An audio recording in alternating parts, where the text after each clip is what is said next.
If you're here, you definitely would have heard about Bitcoin or cryptocurrency. The difference, however, would be your experience with Bitcoin or cryptocurrency. Either you've invested and it's been totally awesome, or you've had some bad days, or you've had stories of someone who has made quite a fortune or someone who has lost a fortune. Yeah, that is always the case, or the conversation around cryptocurrencies and bitcoins.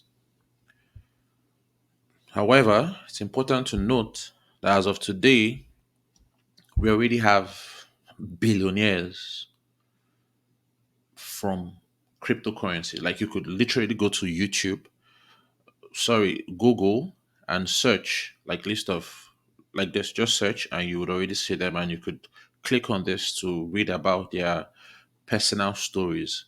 Like all these guys became billionaires just by identifying the right project, knowing what to do, and investing early. So, in my own opinion, like there's the biggest wealth transfer. It's ongoing now. Like millennials, Generation Z's, people are making a fortune from cryptocurrency. And I believe you can be the next person if you do it the right way. Yeah.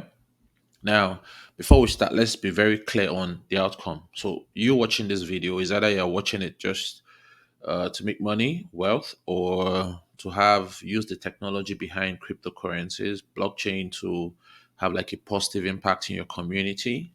Like I'm really passionate about finding ways and strategies we could make Africa better or get that glory that Africa rightfully deserves, or you just want to do this just for fulfillment or for fun. Yeah.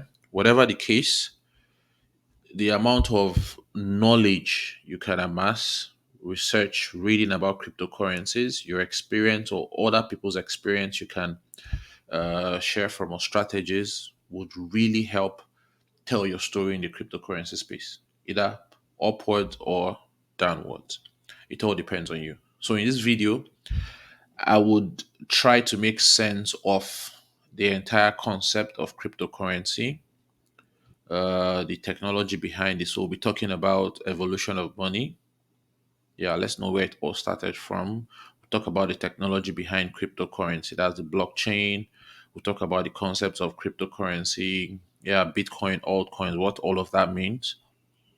Now we'll talk about the opportunities of investing in cryptocurrency. Like what can you do? It's not just same prices go up. There are other things you could do and achieve. I also try to let you know how to get started. For a newbie, where do you get started or how to get started and my suggested next steps. So yeah, so let's get started.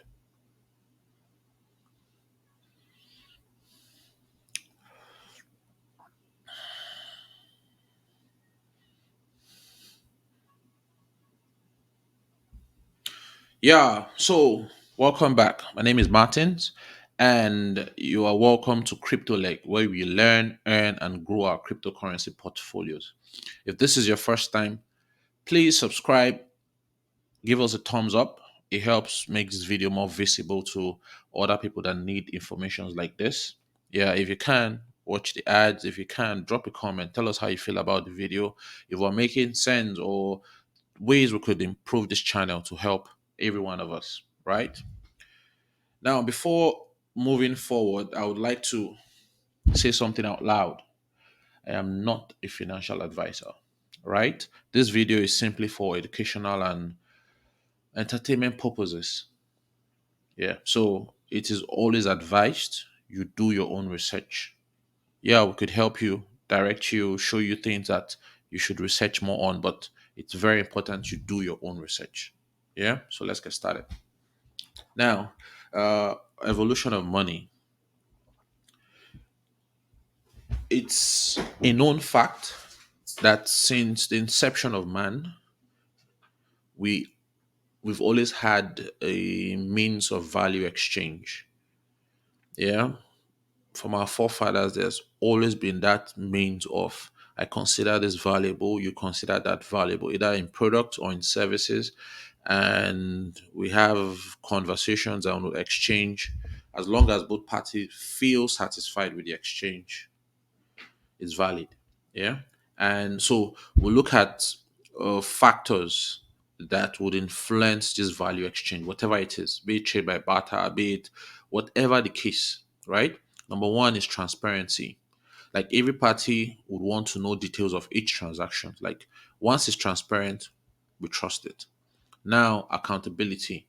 We need to ensure every party is responsible and abides by the rules. So this is uh, assuming it is a more advanced means of value exchange where there are rules, prior rules that has been set. As long as everybody's accountable, then it makes sense. We need to be reliable, right? So a process that is consistently good in quality and performance. So we need to trust the process. Yeah. The last is it needs to be fair. So nobody's cheating or nobody's having any unjust advantage over the next person. So these factors actually influence our means of value exchange or helps buttress trust in the value exchange. So just a rough chart showing like where we've been coming from. Yeah, you could read and go in depth with all of this, but yeah, trade by barter. Yeah, you had diary from your cow or had this. We exchange as long as both parties are happy, we feel fair, it's transparent, it's good. We'll move to discover gold and yeah, we'll move to gold. Yeah, then came metal coins, now fiat currency, paper money. But even in the paper money, we store them in banks and we try to make the process now easy by having like debit cards, credit cards, electronic money where you could just like transfer to each person. Yeah. But yeah, it's still backed by the whole paper money and all of that. So all we're saying now is a lot of innovations have come into play and we are gradually transitioning into the cryptocurrency era backed by the blockchain. Yeah. So all of this might seem new to some. Some might know about it but don't believe in it yet. But for a fact, we are moving to the cryptocurrency era. So it's important you understand what it is, how it works, and how you can take advantage of that evolution, if I may say. So let's quickly compare what we have today and what the future holds. So if you look at today, that's fiat currency, our paper money, yeah, as against the cryptocurrency, because we already have some. So it's just the adoption that is ongoing now. So today we have a physical means of exchange, but the future holds a digital medium of exchange.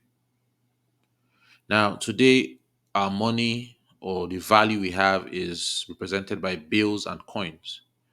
But here is represented by codes. So, encryption. We have some mathematical codes to represent each of this.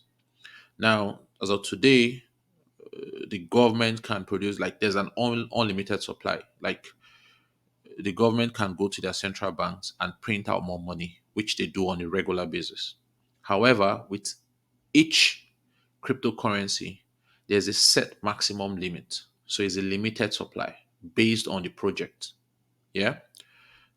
So we know, okay, like for Bitcoin, we just have 21 million Bitcoins.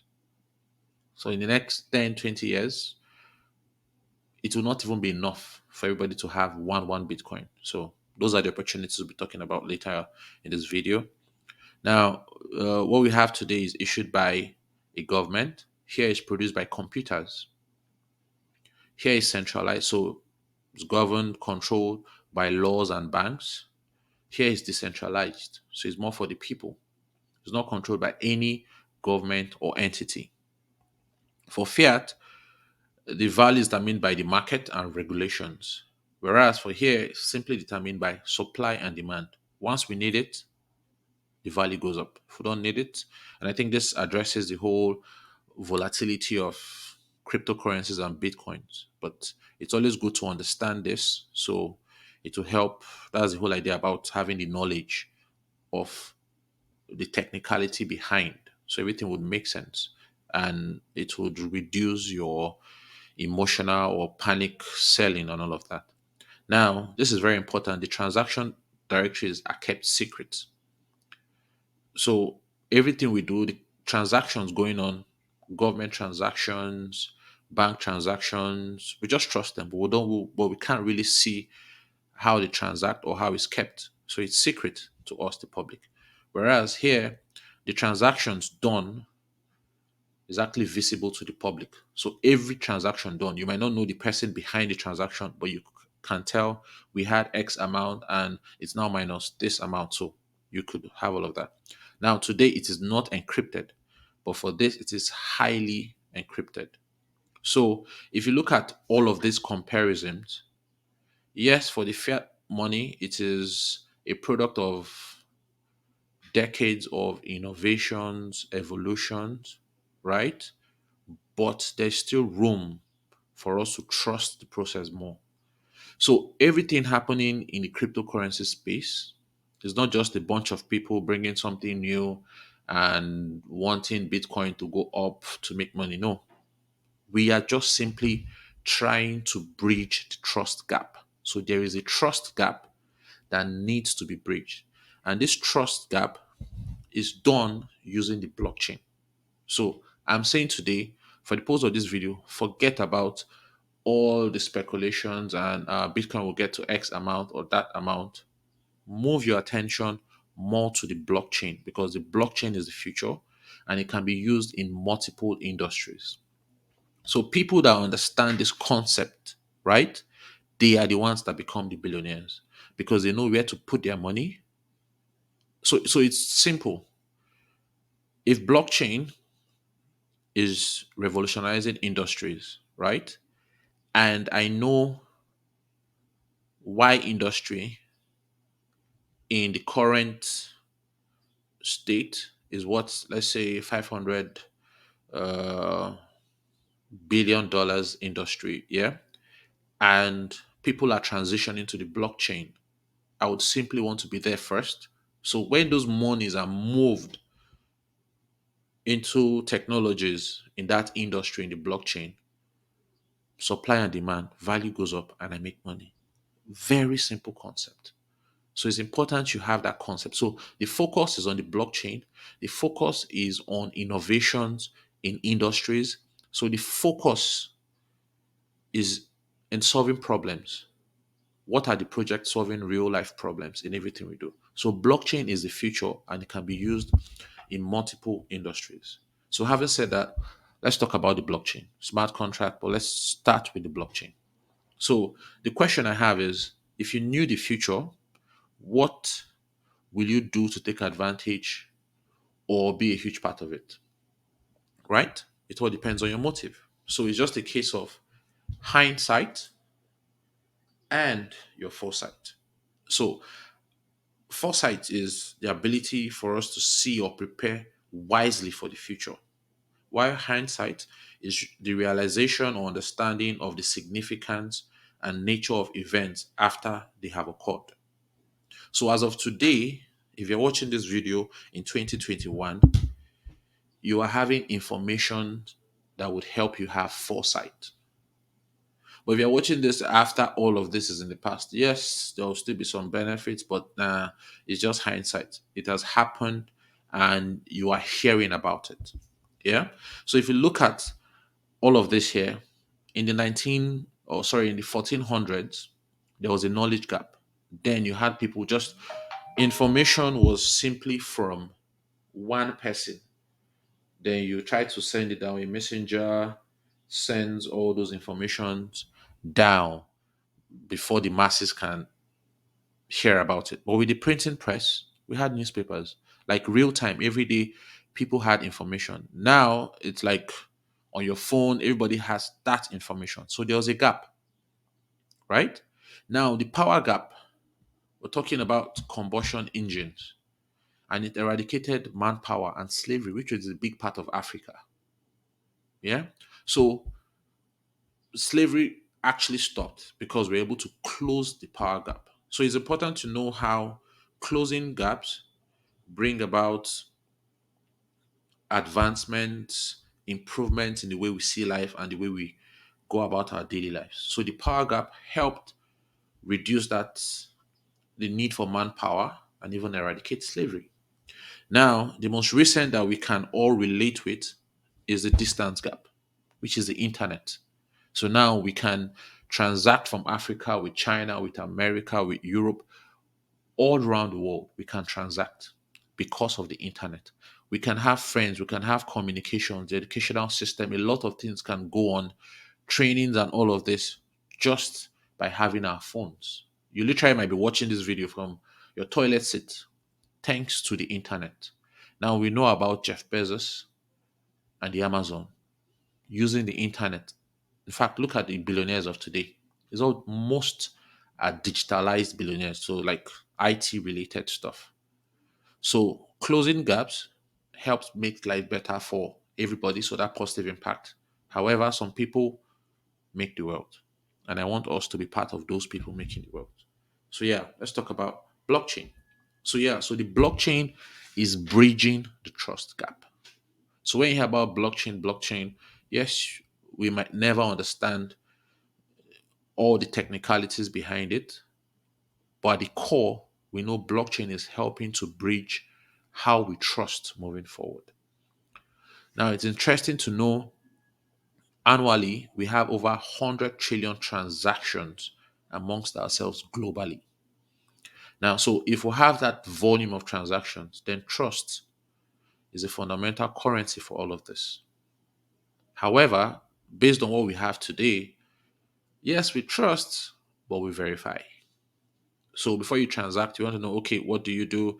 Okay, how can we verify? So we've set up or manufactured intermediaries to be our custodians of trust, like the banks.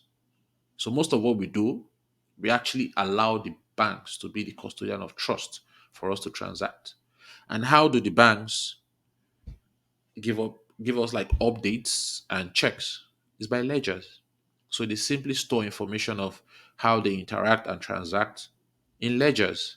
And that's what we spoke about the trust, because their method of storing we can't really trust per se. That's what we're just trying to say here.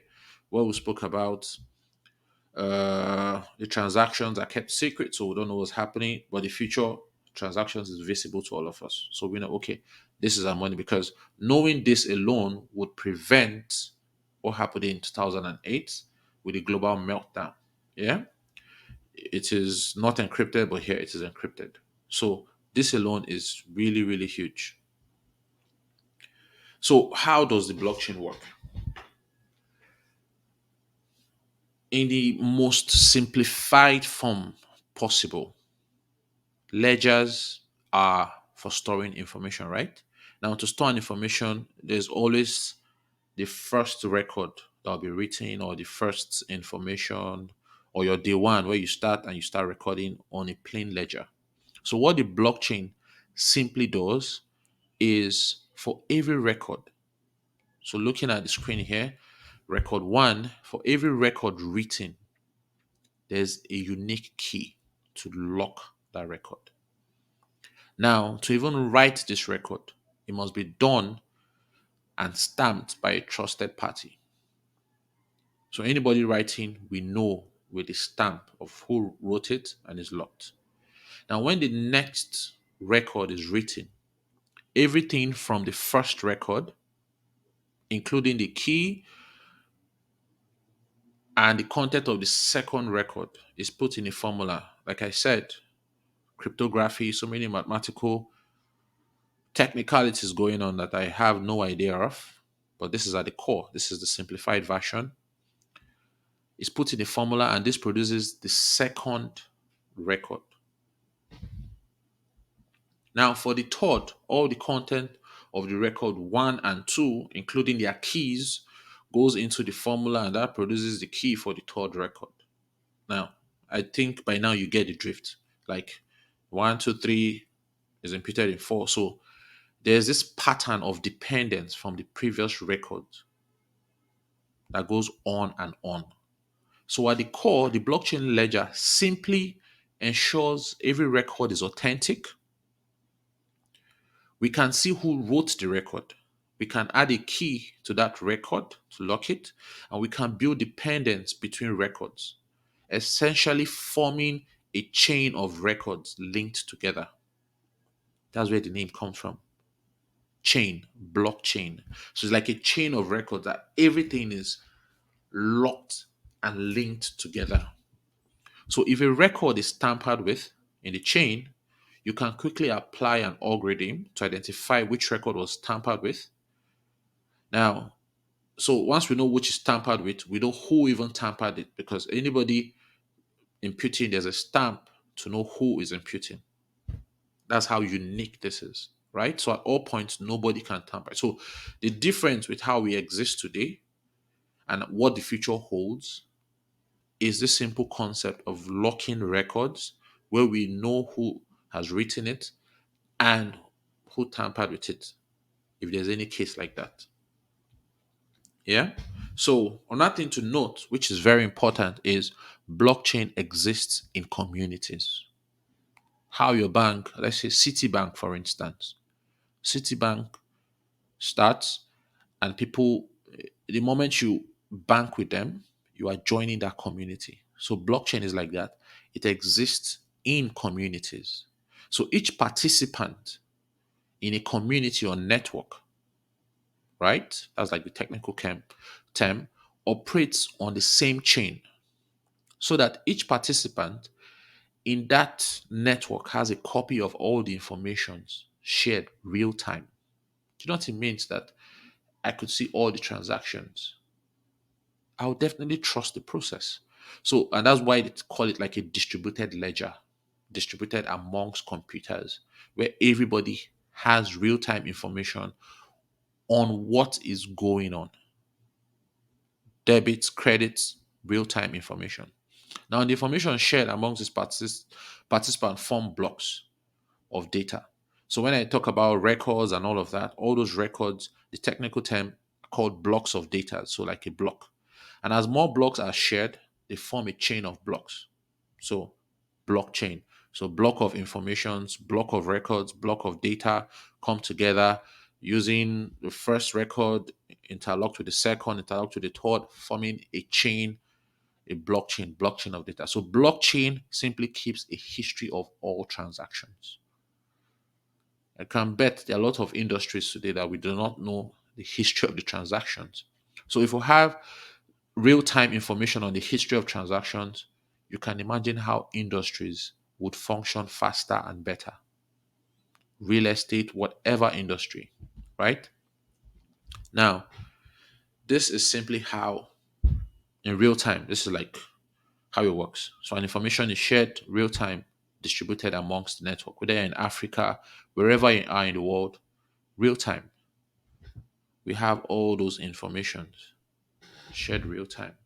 So, in summary, what we have today on the left and what the future holds, what we have on the left can be tampered with, is controlled, is centralized, so it's controlled, while here is inimmutable and is distributed.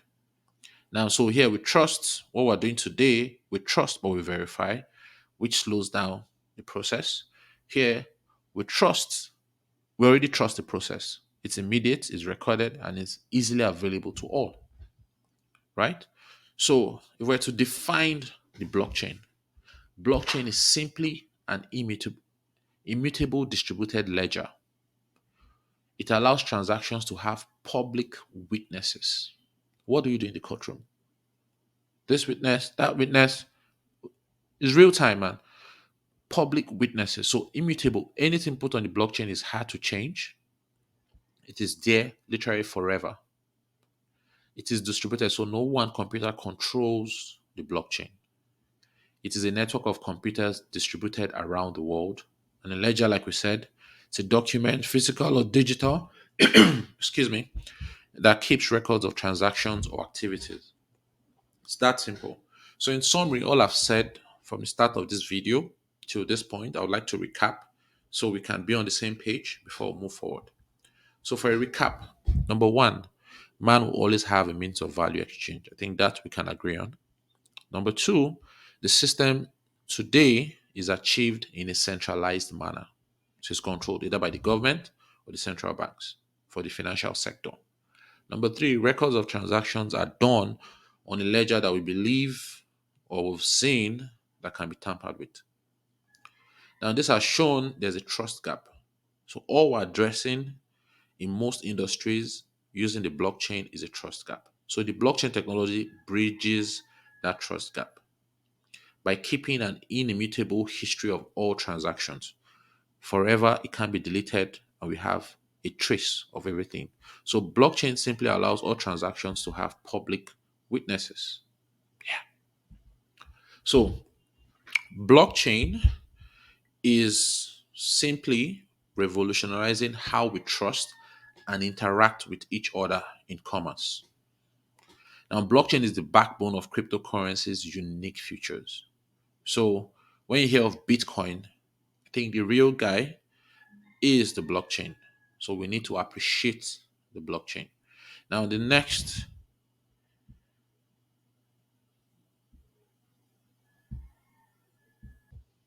yeah. So, the next is Bitcoin. So, apparently, Bitcoin is the first cryptocurrency with its first block mined in 3rd January 2009. As of today, recording this video in August 2001, there are over 5,900 listed cryptocurrencies on the coin market cap. So currencies, cryptocurrencies, and tokens. Yeah, a combination of both. 5,900 plus listed on the coin market cap. So let me just quickly clarify what cryptocurrencies and tokens are. Yeah. So cryptocurrencies, these are digital assets that have their own blockchain.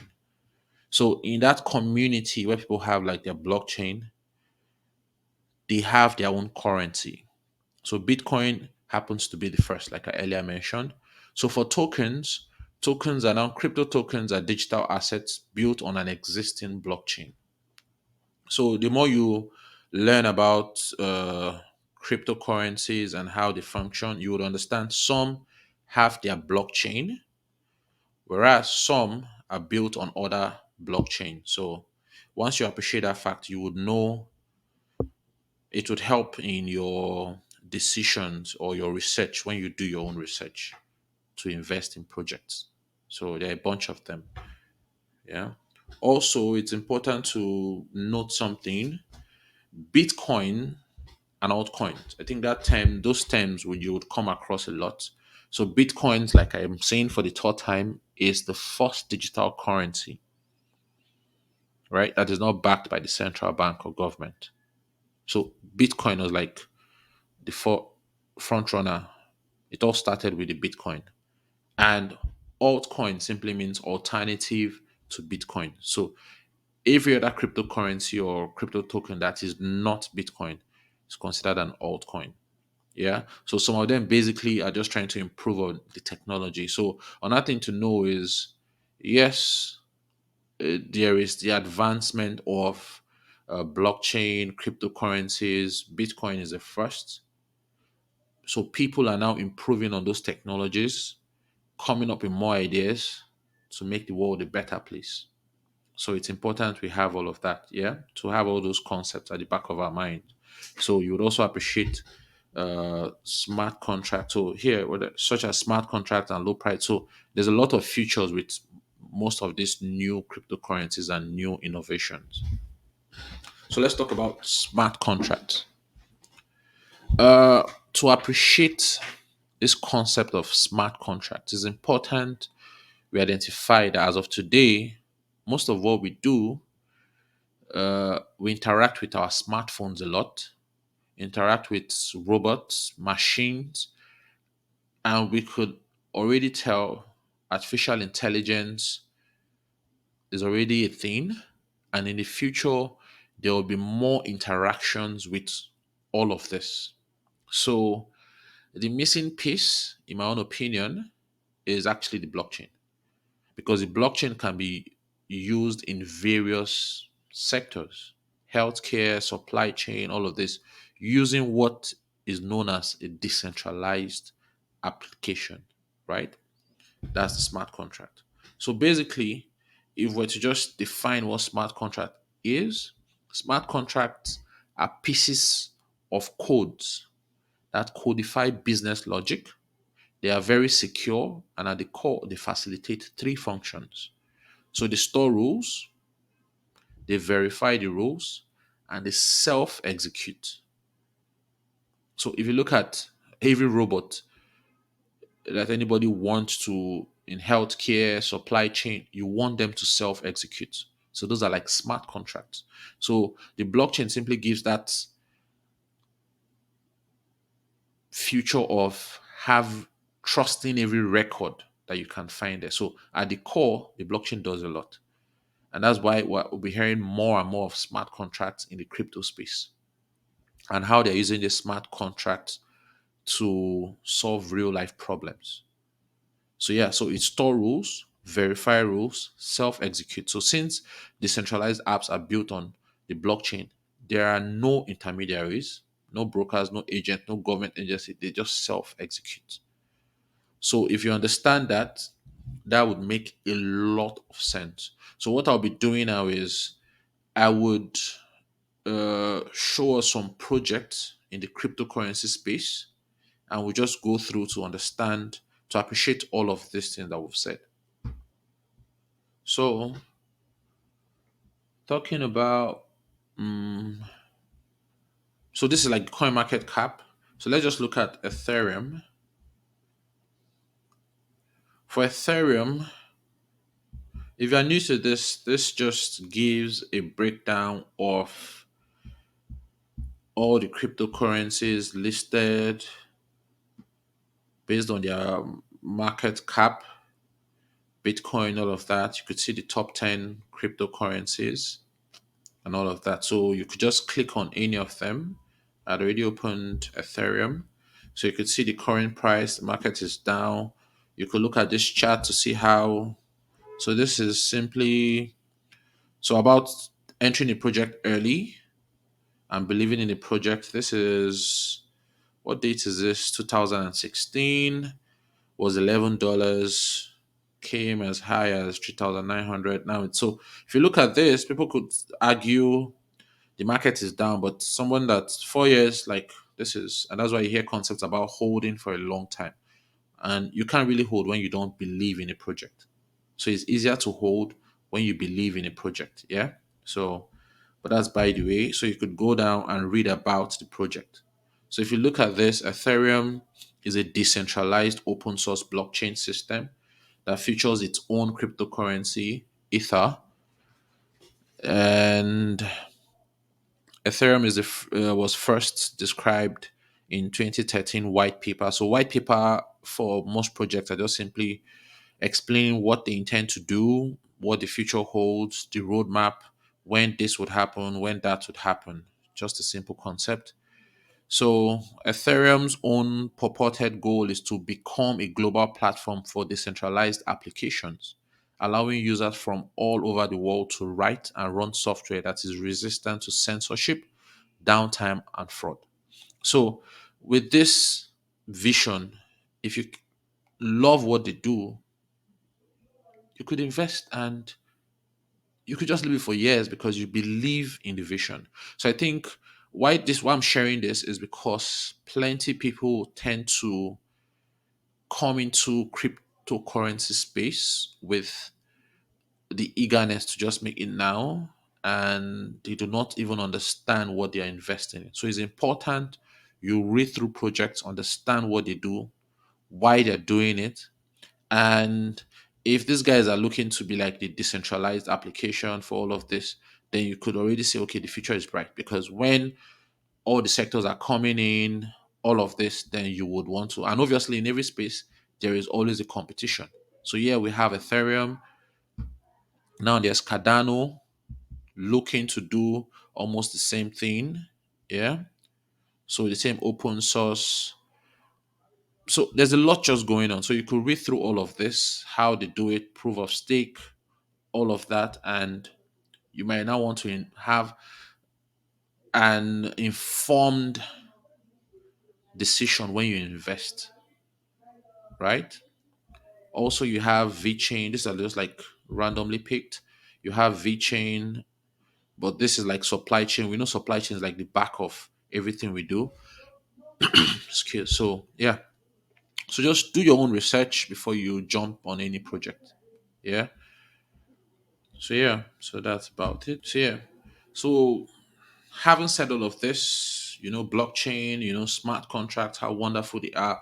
The question now is, what opportunities are there in cryptocurrency and blockchain? So what I've done is to look at this from like an overview approach. So you could actually build a career. There are so many courses now about blockchain and so many services. People are recruiting a lot of people now. So there's so many things going on. And thinking of it, I don't know if any African school as of today offers any course regarding cryptocurrency or blockchain. So you could actually be the first. So those are things you should start thinking of, like to build a career, skills, anything, and for the future. Another thing is startup. So you could understand how the technology works, especially if your background is in the whole IT technical space. You could understand how it works and already think of industries. So if we can have ledgers, then elections would be better. There's a lot of sector, there's a lot of things in Africa that the blockchain can already solve. Healthcare, politics, a lot of industries. So you could think it through, have a startup and get your funding and start. Now, the most part, a lot of us have requested for, are interested in, is like investing. Everybody wants to invest in the, okay, what's the next project that has potential to do an 100x? At least now you know how Ethereum works, how Cardano works. All of that, if you understood all of that, then you know, okay, yes, it might not seem good now, but I believe in the dream, I believe in the vision, and you might want to invest. For those looking to hold for long term, but if you're good with your day-to-day trading, fine. So yeah, you could also decide to invest in all of this. So I'll just simply focus more on the investor part and for you to see various ways you can invest, various strategies and ways you can invest. So one is to stack crypto coins or tokens or NFTs. So yeah, so like I explained, you could decide to hold based on how much you believe in the project. So if I believe in a certain project, like Binance, BNB coin, I know that came out sometime 2017 ish, and it was below $8. As of today, Binance, it has even gone up to as high as 700 and dropped a bit. But the whole idea, people that knew what they were doing, it's the biggest exchange now. If you don't know Binance, people that believed in it actually invested way back, right? And now they are reaping those benefits. So once you believe, the most successful strategy in all cryptocurrency success stories has been holding, right? Like number one, that is just number one. Understand the project, believe in it, and you hold, hold, hold. Yeah. So secondly, you could day trade if you have the technical know-how, the skills, understand your technical analysis and all of that. Yes. If you're an expert, you could go there, buy, sell when it's high, low, all of that. So yeah. Now the other third way to invest in this is, so for Africans, right? We have this concern about inflation.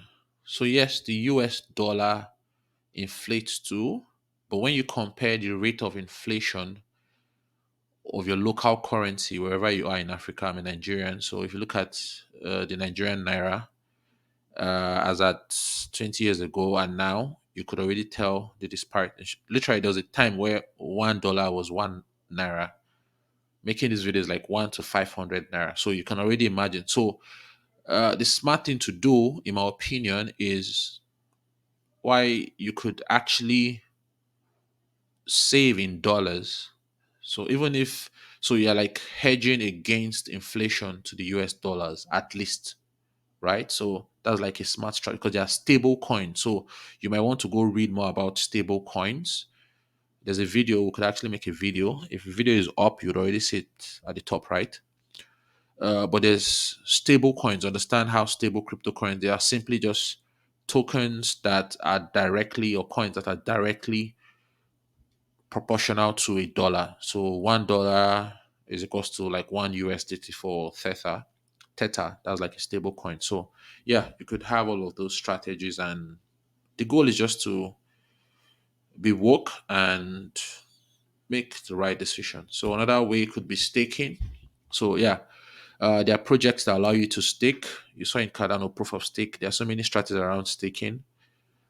So the staking could be like as low as 0.1% to 200. They're crazy amounts, but you need to be, it's risky. So you need to like do your research and know which you want to do. Now, liquidity pools, if you look at the banking system today, what do they do? They literally advertise, beg you to save with them. They do this, they do that, but simply they want you to keep your money with them, and that provides them with the liquidity to give out loans, lend, borrow, make, and they make money off those things. But how much do we really get? So that's just so in crypto, you have projects telling you, okay, provide liquidity and share profits with us. That's just a simple concept. But like staking, also, you need to do your research and know which kind of project you want to invest in. Then we have launch pool. So, like I spoke about startups, you could have your idea how to improve a system or an industry, and you have your white paper and you want to start. So there are platforms like pads where you could go and be amongst those funding that startup. Now, still risky. You need to do your research. So they do like ICOs like initial coin offering, initial DEX offering. There's so many names around it. So you might want to invest. So a popular platform is Polka Startup. There are a lot of them now.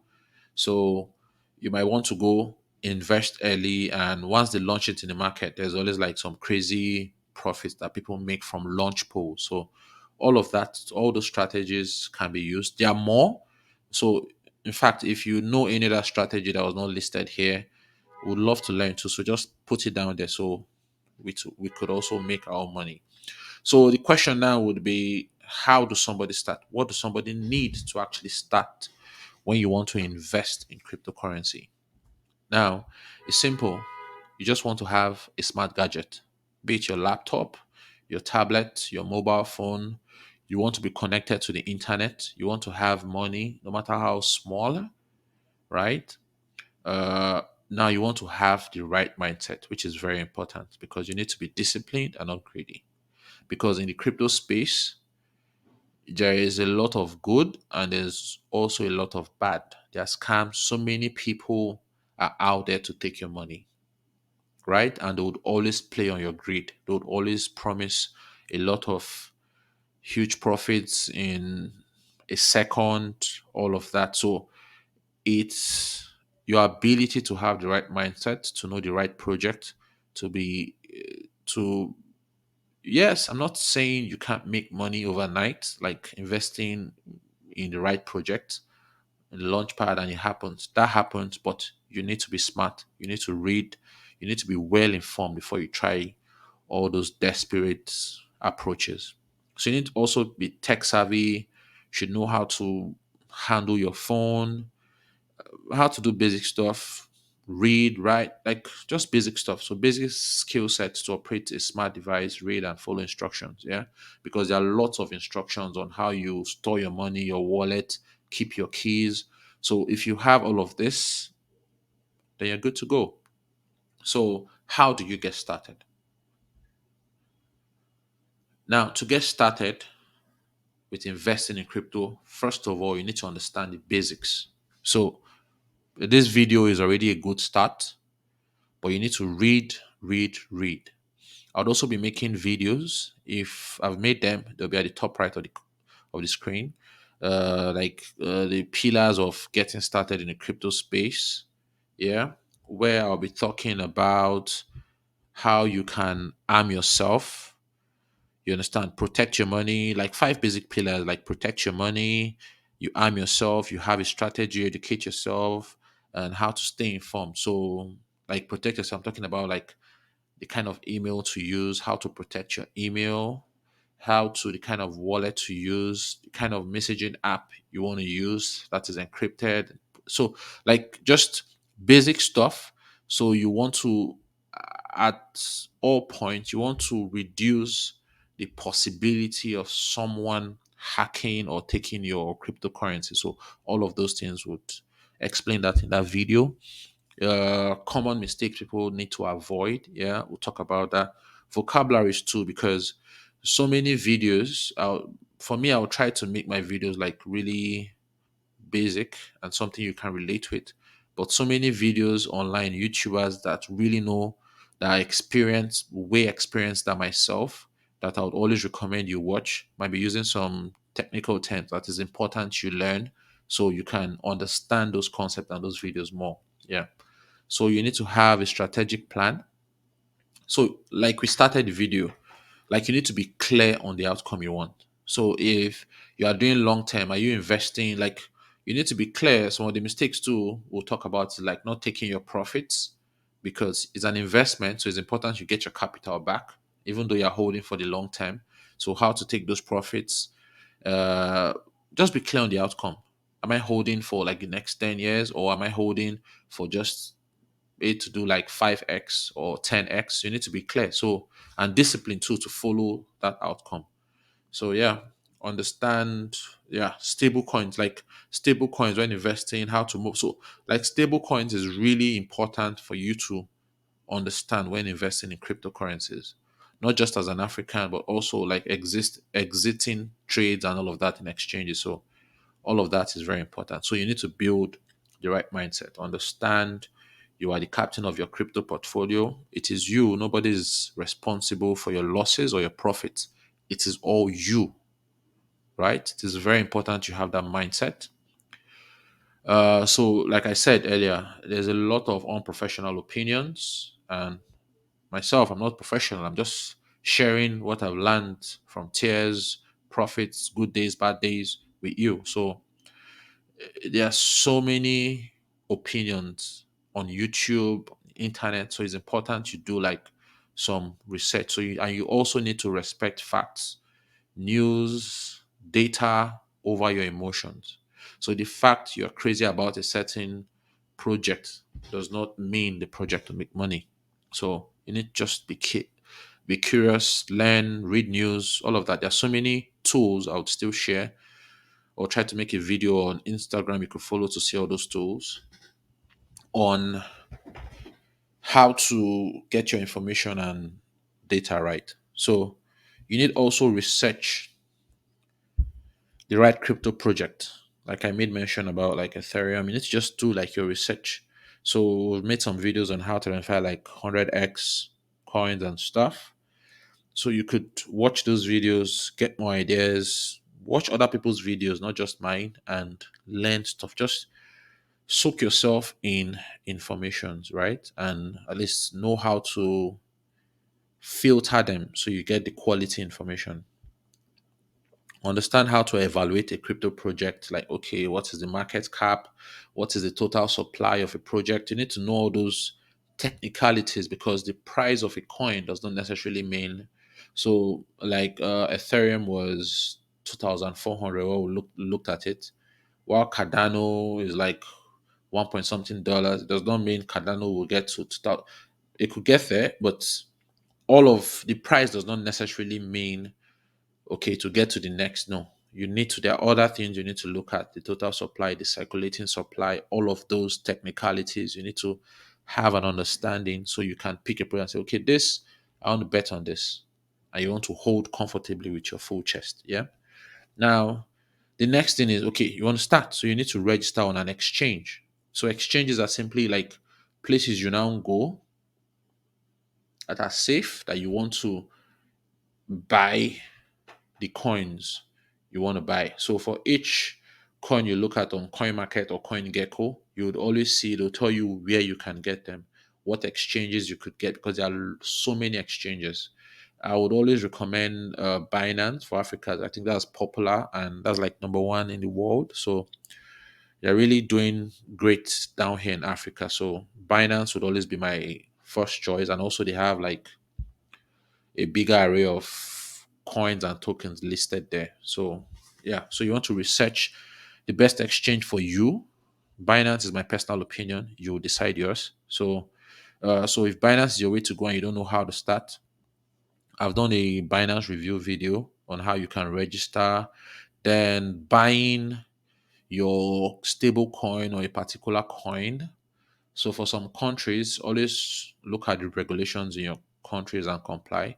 For some countries, bank transfers are not really like fluid, so you might want to do what they call peer-to-peer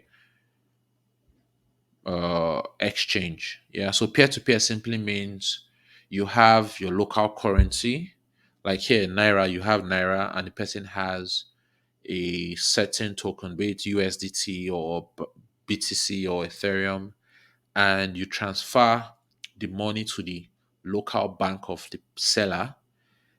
And all of this is handled like Binance would act as the escrow. So once you trigger that transaction, they hold the asset, that's the crypto asset. So until the person receives and confirms, they don't release the asset to you. So they release it into your exchange, your wallet, your account in the exchange. So it's just easy.